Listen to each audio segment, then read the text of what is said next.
laugh right here. I knew the chat was going to laugh over there. And you already know you're already on game and you're already anticipating some of those things. But you cannot do it if you don't hone in on one story that you're saying, I'm going to tell this story. I'm going to always find a way to tell this story. It might be your personal story, it might be another story.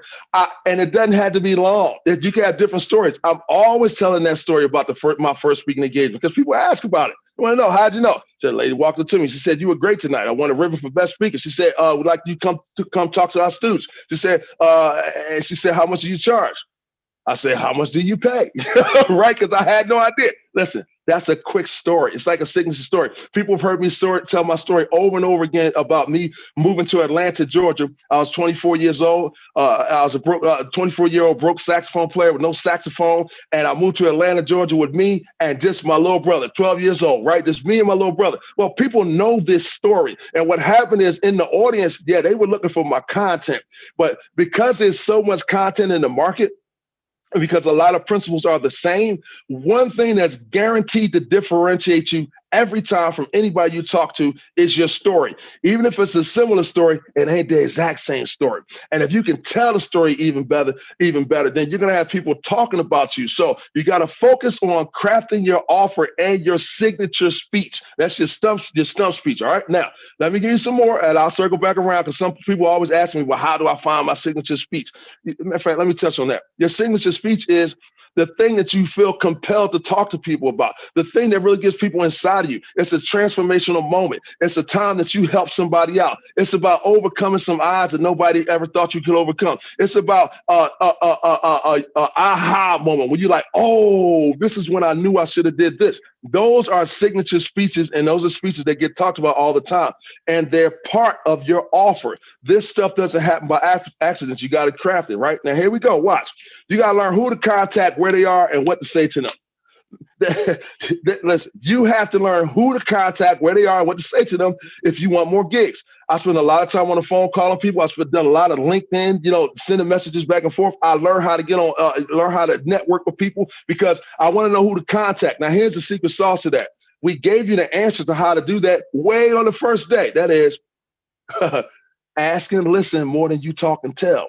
Speakers, especially people that want to be speakers, think that you need to always be speaking. You don't, okay? What you need to be doing is making people feel like my audience is going to love you, right? And you cannot do that if you're always running your mouth. Now, so what you have to do is, in order to learn who to contact, that would require you to ask some questions. To find out where they are, that will require you to do what? Ask some questions and what to say to them.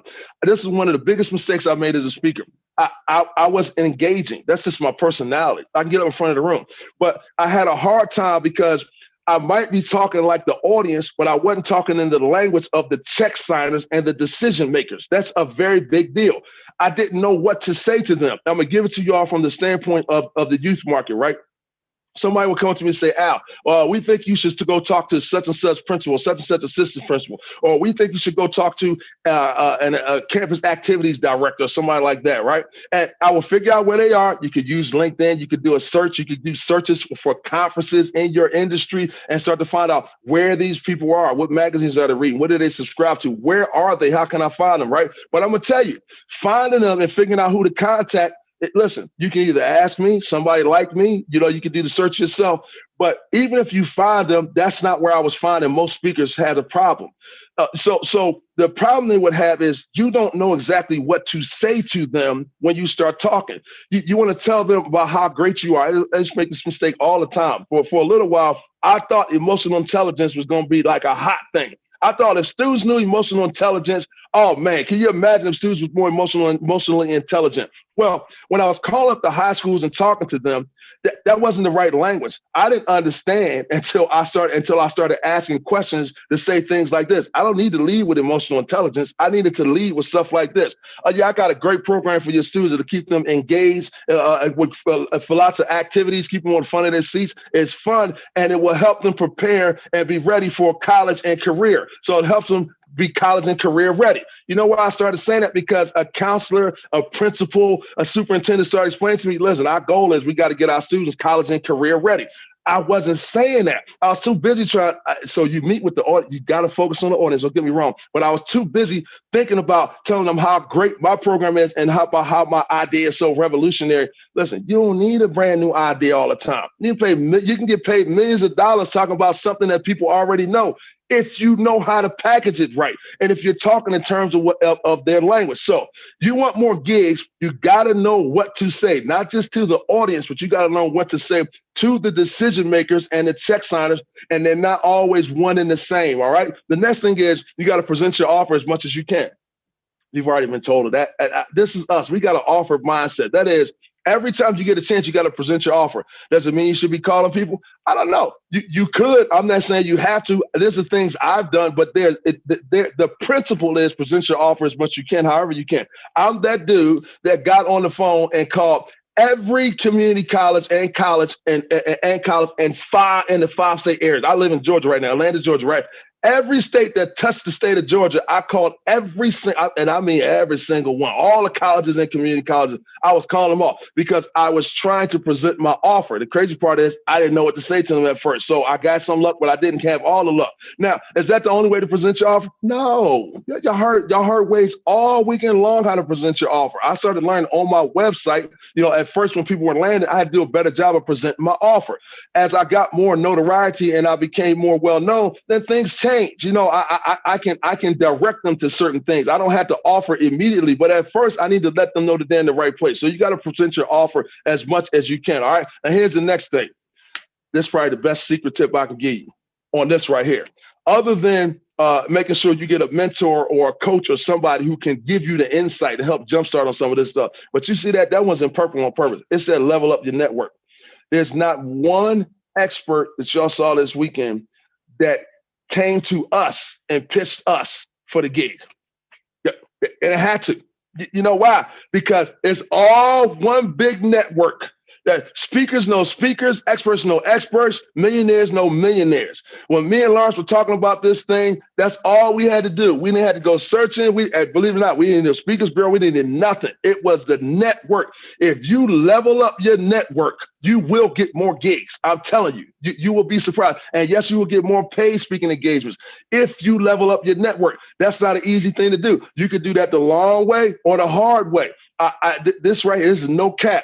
I am telling you, there's a reason why you want to be part of mastermind groups and networking, right? It's because it instantly levels up it takes the quality of your network to another level. This is for anybody.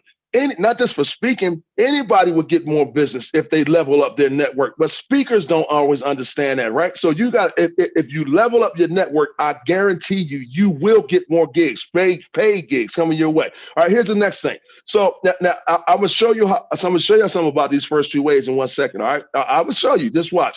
Now here's the thing about this one. So you will get higher fees if you do these things right here, because that's the next thing.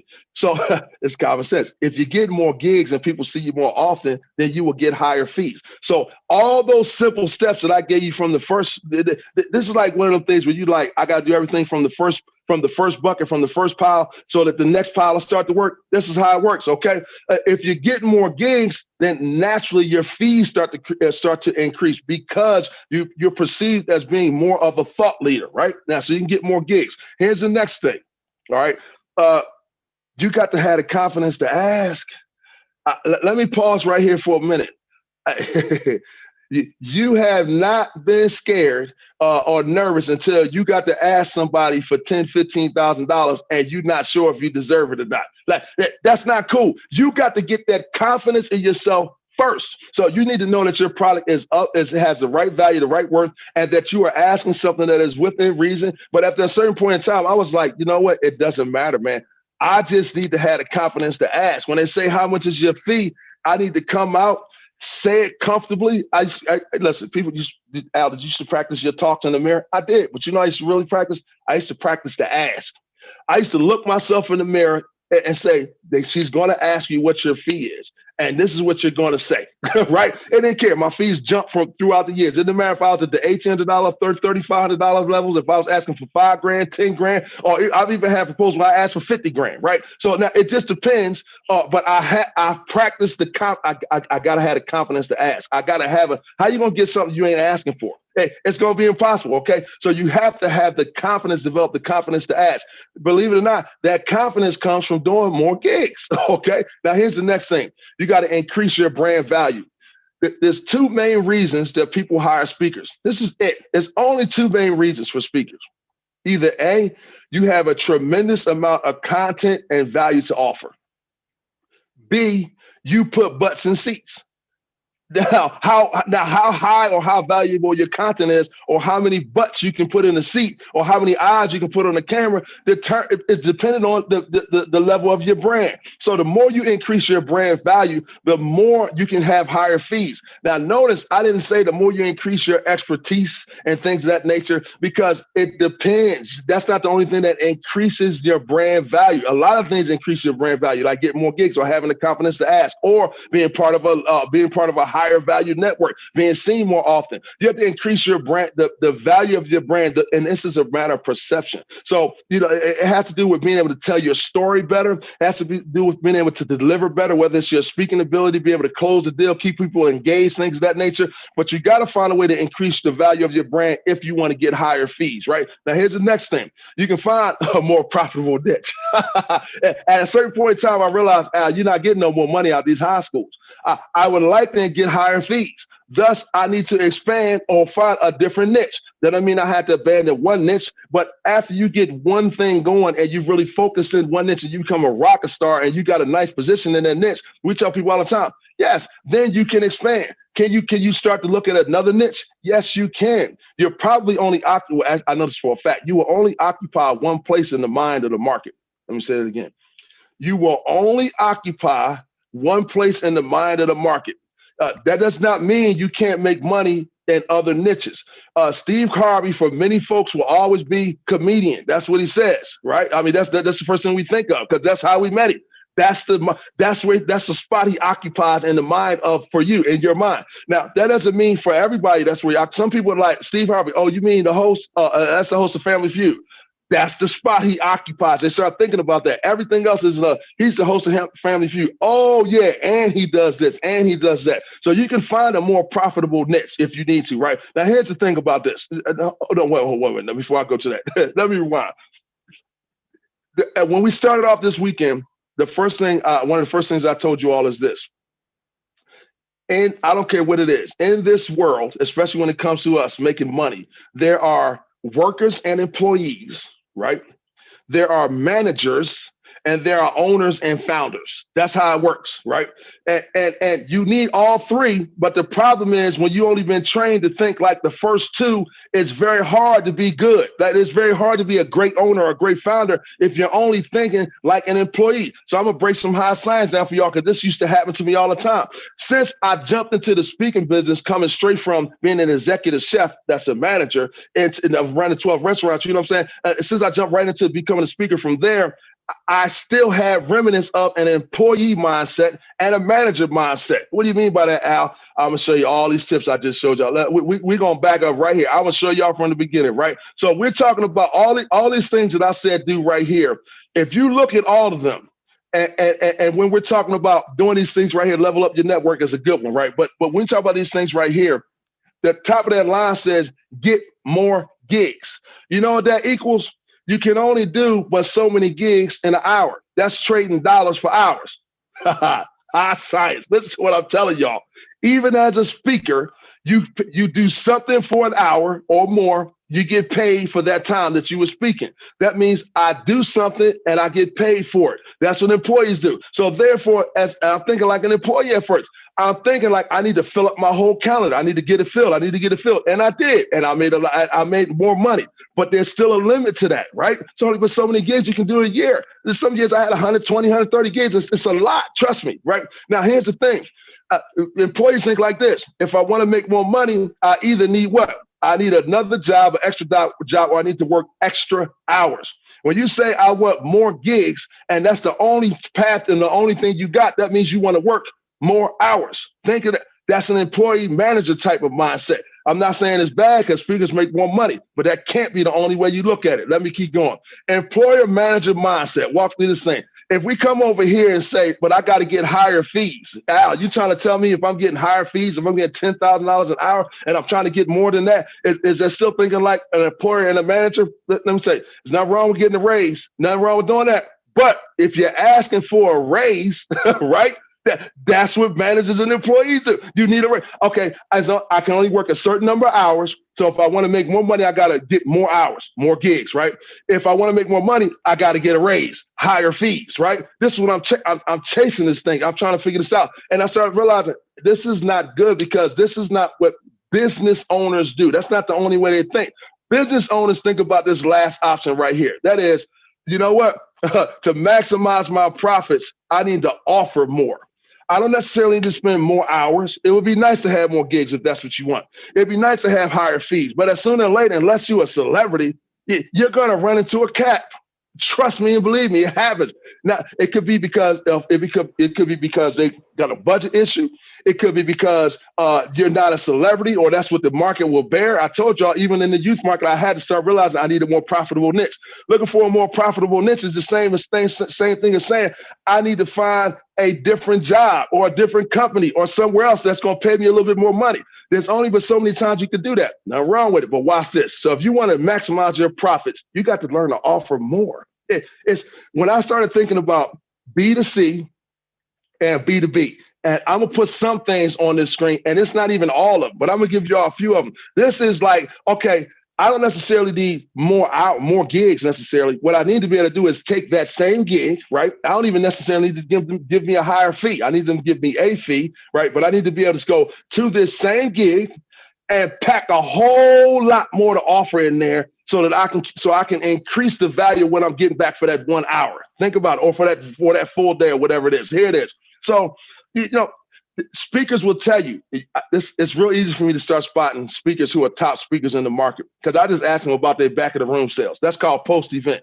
I start asking them about what's your post-event sales like, and very quickly I will know within a short amount of time what level speaker you are, because I know that a lot of speakers, many speakers, if you get them down, pull them to the side, they'll be like, shoot, I got paid $5,000 for the gig, but I made 12 in the back.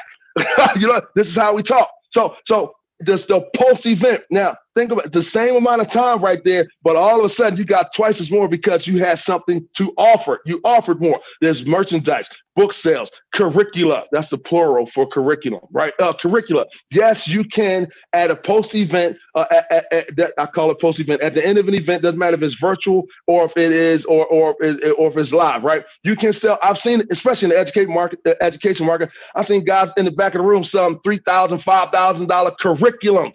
Selling multiple ones, right?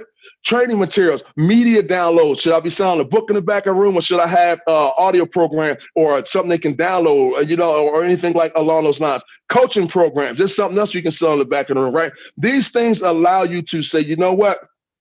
Okay, I see the profit centers. I don't necessarily need more gigs all the time. What I need is more to offer. I'm going to keep going. Let me unpack it some more for y'all. So that's the business to consumer side. That is, the audience is there, and I got something else that I want to offer to the audience.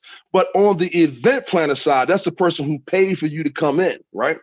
It's a lot of stuff you can offer them. That's B2B. That's not just black to black, right? That is black. That's business to business right there. Right. So that is, you should have other things that increase the value that you can offer to the event planner, whether it's a VIP meet and greet, class visits, that type of thing. That is like, I'll go and visit these class, or you know what? I'll have a special meet and greet, VIP meet and greet that's only for you and your executives, or that's only for you and the student council, or things of that nature. Extra breakout sessions. I can't tell you how many times I've won the gig and got a few extra $1,000 because I said, you know what? I got the keynote, but actually I'm selling y'all a package. I got a keynote and it comes with 2 breakout sessions. Or I flipped it around and did even better than that. This is what I'm saying. I started saying my services are for up to 3 hours, not just the keynote, because we can fan this out to other places. Why? Because I'm going to charge more and have a higher value on there, right? So bulk order products. At this point in my career, it's been like this for at least the last 8 years. I rarely am I trying to carry or cart a whole bunch of books with me somewhere. I do my best. My books is sold before I show up. Whatever I'm moving, the training materials, all that stuff is sold before I show up. I will offer a discount on my fee if I can get them to bulk order these products right here. I don't have to carry them. I ain't got to ship them, and they're there. That's not the only way to do it, but I'm saying I like bulk order products. You know why? Because they spread. Bulk order. Well, I remember the school district was bringing me in right here in DeKalb County, in Atlanta, Georgia. Right, school districts bring me in. They ain't got a whole lot of money. They don't have a whole lot of money. They're like, man, at this point in time, I don't know how many years ago this was, 7, 8 years, 9 years ago, something like that. It was low, man. They had like $1,500. And you know what I'm saying? At this point in time, I'm charging $7,500 for a keynote at that point in time. But I'm over here, they want me to come do some stuff for $1,500. So I'm listening to them. I'm like, all right, you want me to do some training for the students, right? You want to speak to some of the schools, some assemblies. And then you want me to do some stuff for the educators also. Okay. All right, and y'all trying to tell me you only got 1,500 per location? This is bothering my brain right here, right? I'm not liking it. But instantly, because I had experience at that point in time, without having to turn out a gig, without having to beg for a higher fee, anything else, it was no problem. I said, cool. So we can work that out for, $1,500. I can give you all a discount. Notice I said a discount because in the contract, it showed how much my normal fee is, and I gave them a community service discount. Boom. I don't care what you do. Never let anybody get away without knowing the full value of the thing that you're offering them. Y'all know how it is. You see it all the time on Amazon. It's crossed out. You see it all the time here. You see it all the time. Any website you go, boom, 10% off, 20% off. But they make sure they put the original price there. I see too many speakers take a discount on the gig or they negotiate something and you don't give them the real price tag. Okay. Always establish a real price tag. So they see this, what my real price is. And I simply said to them, now we can make this happen, but everybody who's going to be in attendance is going to need training materials in a book. I can't do the program, right? All of a sudden, it turns into an order for 1,000 books, right? You can't even understand. I'm like, this is so far beyond anything I would have been able to charge them. It's 1,000 books, and it happened over and over and over again. And that was the books for the students. Then you come back and say, listen, but the teachers that you want me to do this training for them, they got to have a manual. There's course materials, there's a manual to go with that. The manuals are $59 a piece, they're $99 a piece. It don't even matter. It's your training materials. I'm offering more in the same space because you know what? I'm not thinking like an employee or a manager anymore. I didn't think I needed, I don't need y'all to give me a raise. It would be nice if you did, but you don't have to, right? Because I know how to get more value anyway. So long-term consulting and curriculum development. I make tons off of this. I'm talking about multi-six-figure deals off of this thing right here. Long-term consulting is when you have the ability to walk up to an event plan and say, I appreciate you bringing me out. Great event is a keynote, but I have something else that I like to discuss with you about some long-term training for you and your organization, or for you and your students, or for you and your program, or for you or whoever, or for all the other chapters of your organization around the country, right? And so what happens is you start offering long-term consulting. Now you got recurring revenue, all right? And that's a different story. I'm packing more value in there. That's an upsell from the same hour that I spent speaking. Curriculum development. I can sit in my office and help them with curriculum development, right? They want your expertise and recurring gigs and things of that nature. I'm gonna tell you some stuff that I didn't put on there. I'll give you a few more. I could offer the event planner. Well, I guess it's in the consulting. I could offer the event planner help on putting the event together. I used to do this all the time up in Boston. I had this big event we should do every year with the district attorney up in Essex County, right? And so eventually they brought me in the first year. I was one of the keynote speakers. Next year, they wanted to put on this big youth conference, bring all these high school students from, all over the city. And my eyes are lighting up because I'm like, now, if y'all bringing the student counselors from all around the city and the counselors or a vice principal or administrator got to come with them, that means this is a concentrated event. This is more like a showcase event, okay? And so I'm like, hold on, I see this thing here, but what else can I do? Especially when they came and told me, well, we don't have a lot of money for speakers. Well, maybe we can give you a small consultant fee or something like that. And I said, well, hold on. Explain to me, what are y'all doing with the event? They said, well, we still trying to figure that out. I said, don't worry, I got you. I said, listen, let me put a package together for you all where I actually plan out the whole event from you from beginning to end, right? Okay. I'll set up the conference materials for you all. My company will provide the conference bags for you all, the sense bags and all this. We'll put everything that needs to go in the bag. We'll take care of all of that. Man, I end up doing the whole thing. T-shirts, planners, the doggone, my book is in every bag. That every school in that county got Duncan Nugget posters, the whole thing. And you know what? And only thing I did was offer them more. That was it. I didn't need to ask for higher fees or try to get more gigs. And the thing turned into a recurring gig for like 5 years or something crazy like that, man. So anyway, I'm trying to show you all something. This is a mentality thing. So I can't show you every way. There's no expert on here that can show you every way and give you an answer for every single thing you might encounter. But if you look at these experts that you saw all weekend, include me, Lawrence, Dr. Bush Watkins, and everybody else too, what you will notice how they were thinking about offering more. not this, can I get more gigs? Can I do more X, Y, and Z? But they're like, can I pack more value in here? Are there more things I can offer? Can I concentrate this thing? Because that's how owners think. That's how they think. They're like, I got X amount of employees working for me at this time. Not only do I get paid for my hours, for my dollars, but I get paid for them hours and from hours and dollars as well. That's what they're thinking. You come in, there's a reason McDonald's got an upsell. There's a reason any company you go to has an upsell. They want to offer you more on the back end. This is how you have to learn to think. This right here will help your business to explode. And I'm going to tell you, when I did this, I became an event planner's dream. Because they would show up, listen, they were like, this guy's great. First of all, he's always on time. He's always professional. He answers his emails on time. He's a great presenter, engaging, great content, right? But on top of that, he is helping us. So you got to make the event. First of all, you need to make the event planner a rock star because they got their job on the line just like you do. Right. So in other words, their job is to make sure they put on a good event and bring you in, or their business is to make sure they put on a great event and to bring you in. You're just a small piece of that a lot of times if you're the speaker. So you got to learn how to make the event planner a rock star just as much as you make your audience good. So don't always think, I don't care what your real business is, whatever side you look at, when you get a chance to speak, that can greatly augment not only just your visibility, but a chance for you to make all types of money. I'm always telling people you got to look at it from a B2C standpoint of view, but from a B2B standpoint of view as well. And if you do that, what will happen is, yes, you will get more gigs, but you won't even be concerned about how many gigs I got. The number of gigs I do every year has steadily decreased, and my revenues has steadily increased. Now think about that, okay? Because I don't want to be on the road 200 days out the year every year. That's stuff I did in the beginning. I don't want to be doing that forever, right? So I hope you all are understanding what I'm saying here about shifting your mindset. All right, now let me come over here to the chat real quick as we get ready to wrap this up. I'm gonna answer some questions. LW, you can come back. Let me look over here and see. So did you all understand what I was saying right there? Real quick in the chat here. Let me hear it. Say yes. You got what I'm saying? Thank you. They're like, yes, good. I'm trying to tell you the biggest mistakes I see from speakers. You can find out about how craft your message, all this other stuff, it works. But until you shift this up here, you got to change your mental model. You could be sitting right in a room with somebody. They can give you a tip and you can't get it. I mean, I read this quote one time. That thing blew my eyes. It's one of the best quotes I ever heard. It said, the lips of wisdom are sealed except to the ears of understanding, right? So if you don't have the right mental model, you won't even see the stuff that's unfolding and being presented right in front of you, okay? So I hope you all are getting this. I hope it made a whole lot of sense to you. I'm going to bring Lawrence back on. We're getting ready to wrap up. I want an extra, this bonus time right here. I hope y'all enjoyed it. I gave y'all bonus time.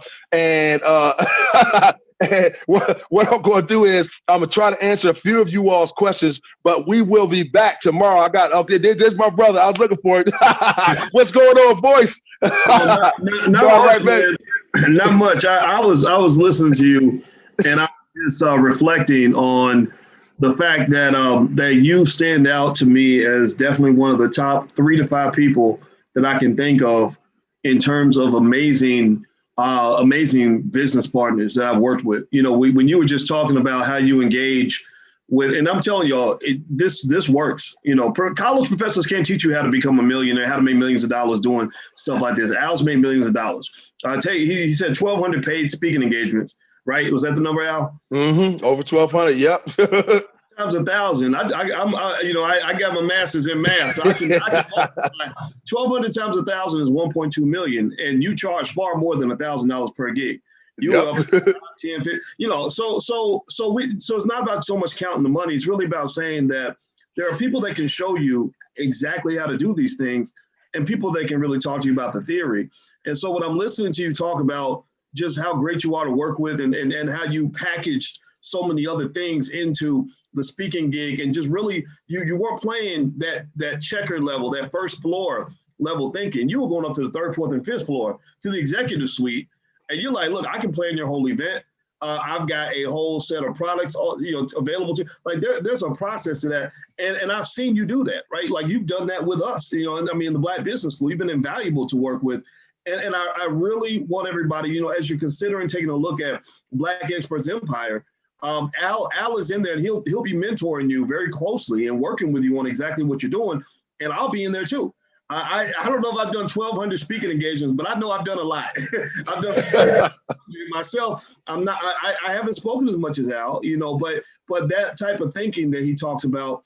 I remember when Lawrence and I, in the very beginning, I remember trying to get speaking engagements. It was really hard.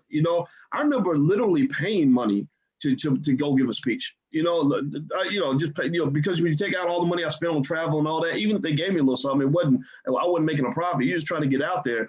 And when I think about going from there to literally to the point where now, I've turned down 15, 20 grand, to speak just because I wanted to spend time with my kids or whatever. It's like leveling up, right? And what we're offering in terms of supporting you is helping you level up.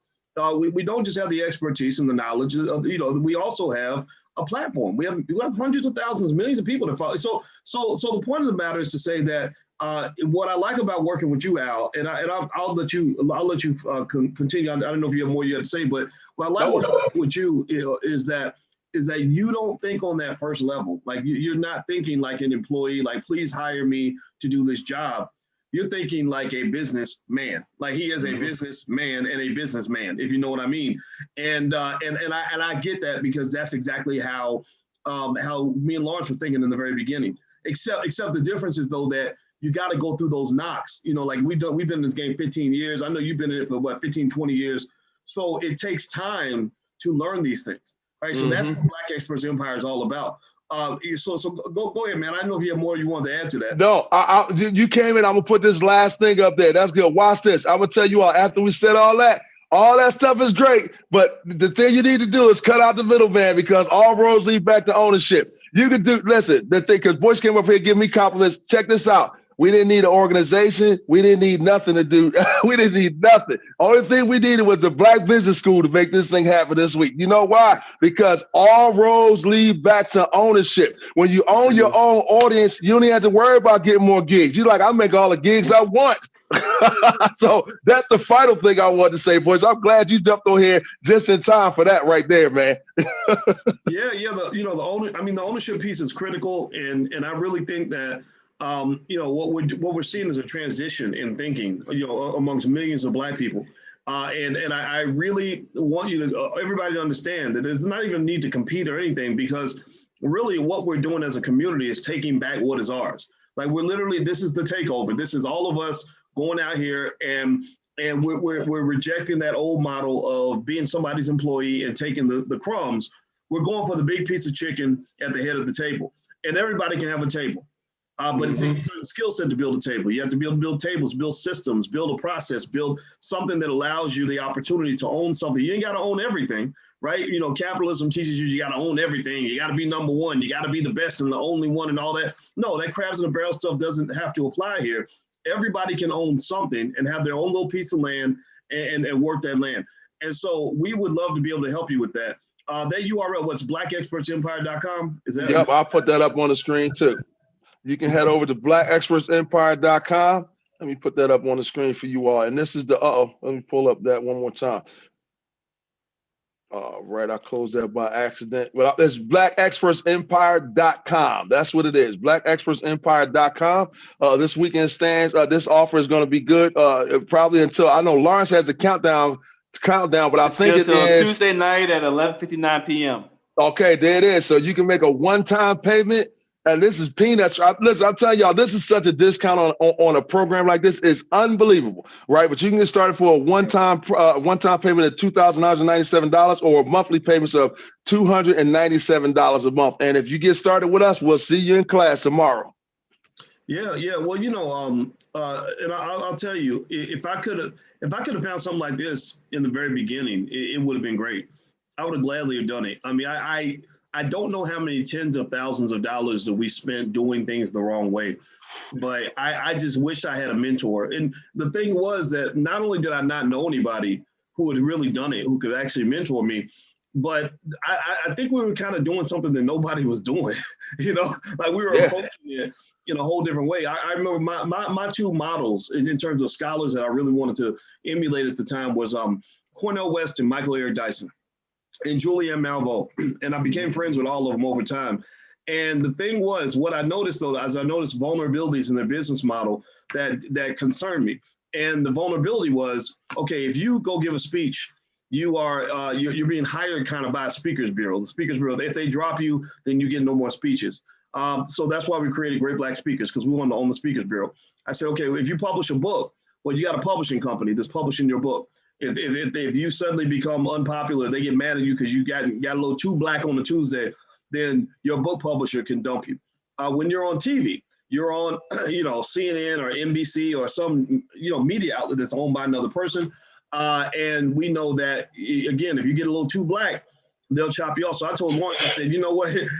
I can already see 1,000 ways they're going to fire me. If I ever even get that opportunity, they're going to take it away.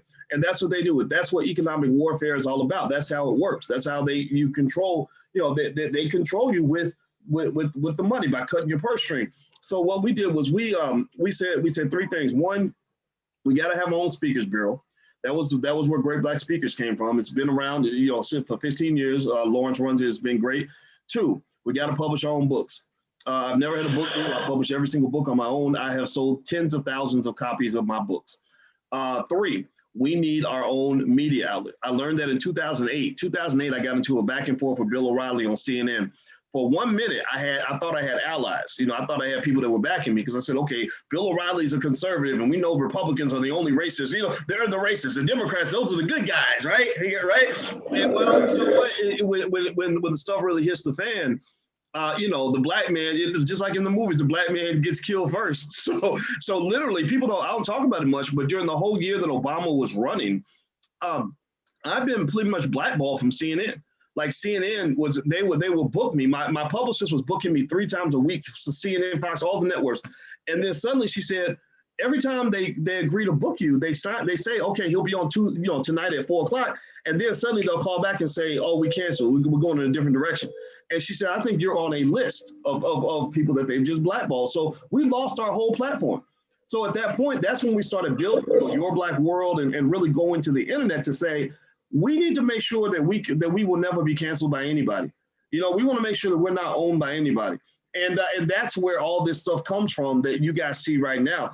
And so I think that between myself and Al and Lawrence and all the other experts, I mean, this weekend you had over 20 experts that came in here. We're just 3. With over 20 people that came in and literally gave you something that is 100 times better than anything you've ever gotten in college. Give me a yes in the chat if you'll agree that what you've gotten from this platform, from this weekend or this platform or both, is better than anything you ever got in college. Give me a yes in the chat. They're blowing up all kind of yeses and amens. Yeah, and this is just what we did in the weekend. This isn't what we would do in an intense deep dive sort of private sort of course. So Black Experts Empire, that's what it is. That's it's not free because you can't run a business on free. But go out and look at other programs where you have people that have really done it, who have really achieved the goal, and look at how much they charge. Right? Look at how much your university charges you. What they probably some of y'all might be $100,000 in debt. We don't do that to you. We give you a money back guarantee. So if you're not happy, you can always get your money back. And then secondly, the rewards I've seen it be 100-fold, 1,000-fold.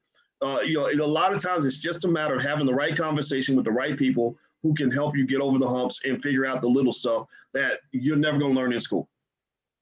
Absolutely. Absolutely. Man, you come over here and still dropping crazy dollars, man. Lawrence. I feel like a veteran. I feel like I have stories, You got a lot of stories, man. I don't talk about them much because I'm living the story, you know what I mean? But every now and then I'll reflect on it. I'll say, man, this has been a journey, and so if I was to meet somebody like myself 15 years ago, I would want that guy to be able to find some opportunity without having to go through the 15 years that I went through. Because sometimes it wasn't fun, man. It was a lot of work. Yeah. So having people that can just sort of work with you, the quality of the network, what you mentioned about that, that's really important. When you're rolling with people that are not just motivated, but also have other things going on and are good at what they do, then what happens is you just start winning much easier than before when you're carrying around a bunch of dead weight. So getting into that network, like getting into Black Experts Empire, or any other group you decide to join, allows you to be surrounded by people that can help you. And next thing you know, everybody's doing well. Yep, absolutely. L-Dub, are we gonna have this Q&A tomorrow? You want to tell them something about a Q&A we having tomorrow morning? Yep. So in about 20 minutes, you all will be receiving an email with a conference recap and a link to the Q&A that will be happening tomorrow at 10:30 a.m. Eastern time. So we answer as many questions as we could over the weekend, but I know you still may have more questions as it relates to Black Experts Empire and the next steps that you can take to start, building your empire based off of your expertise as well. So tomorrow morning at 10:30 a.m. Eastern time, me and Al will hop on Zoom and answer your questions. We'll probably go for about an hour or so. So please come with your questions handy if you're still on the fence. If not, if you're not on the fence, please head over to blackexpertsempire.com and give us a shot. As we stated many times before, it's 100% risk-free. So by the second or third week, you'll know if the program's for you or not. Yep, I agree. So we went overtime for y'all. That's all I can say. We prove it. Yeah, we started on time. We went overtime. It's a free event, and we gave y'all a whole extra hour. Okay, so I don't know what else to say. Head over to blackexpertsempire.com. Boys, did you want to add anything else? Because I'm getting ready to close it down right here. Well, you know what? I'll just say it was great hanging out with everybody, and I would be remiss. I hope everybody in the audience will join me in giving a thank you to the team that put this together. Not just Lauren, beyond even Lawrence and Al. There was Carmelita and Taryn and Duel and so many other people that played a part. Did I miss anybody? Jonathan, he's another person. Jonathan, that's right. Yeah, that's right. And that's the thing, that teamwork piece is really important.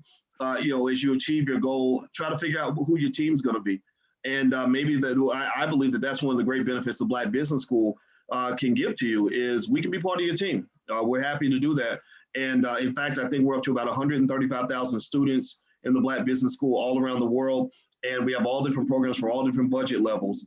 And basically the goal, the dream, when I left Syracuse University was to basically help to spark a movement toward a reclamation of the Black education market.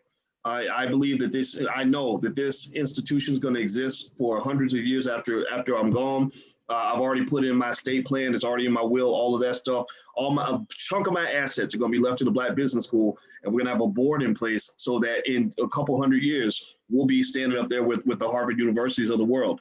Black people should own institutions. We need to own things. We need to really let go of everything else that we've been doing and focus on making sure that all of our children are prepared and trained to be owners and to be position themselves with economic strength. That is what we believe in. That is what we do. Our core values, our Black core 3. Black people should educate our own children, create our own jobs, and support Black businesses. If we do those 3 things, then we don't need a reparations check. We won't need a stimulus check. We won't need a welfare check. We won't even need an employee check.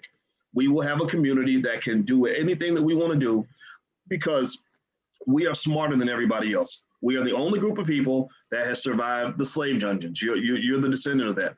We're the only group of people who survived the Middle Passage. We're the only group of people who survived 250 years of the most brutal slavery known to man and still came out shining. We survived 100 years of Jim Crow. We survived 40 years of mass incarceration. And we are also surviving everything that they're doing to us right now that we don't even know about. Right? Whatever COINTELPRO has in mind, they can't stop us. They can't kill us. They've been trying for 400 years. So what I'm saying to you is that you are exceptional. You are extraordinary. And I would be honored to be able to play some part in helping you unlock your extraordinary potential. And so whether you want to try Black Experts Empire, that's fine. If you don't want to, that's okay. But whatever it is, go for it. Don't be scared, and make yourself truly a reflection of Black excellence, because we know what that looks like. And when you put Black excellence and white supremacy in the same room, it's like white supremacy ain't even there. We dominate everything that we put our minds to. So can I hopefully get a quick amen before we bounce out of here? Thank you, guys. Thank you to everybody in the team, and God bless you guys. And I'll see you all very, very soon. Take care. Yep. Take care.